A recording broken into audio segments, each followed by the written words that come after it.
لوړو زده کړو وزارت په یوه اونۍ کې شنبه د البیروني پوهنتون استادانو له لوري د غالب خصوصي پوهنتون مسؤلینو او محصلینو ته په بشري علومو کې د څېړنې طرحه تر عنوان لاندې ورکشاپ وړاندې شو.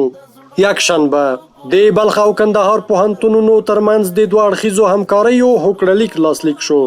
دوشنبه د لوړو زده کړو سرپرست وزیر په مشرۍ د خصوصي لوړو زده کړو کمیسیون ناسته وشوه.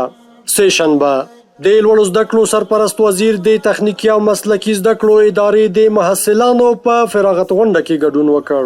چهارشنبه د لوړو زده کړو او کار او ټولنیزو وزارتونو ترمنځ د دوه اړخیزو همکاریو هوکړلیک لاسلیک شو. لوړو زده کړو وزارت د یوې شانداره غونډې په ترڅ کې د 1403 هجري شمسي کال کانکور لس غوره ګډونوال وستایل. او پنجشنبه د لوړو زده کړو وزارت او ملي دفاع وزارت ترمنځ د دوه اړخیزو همکاریو هوکړلیک لاسلیک شو. هر یو کار د اصولو سره سم کړی دی.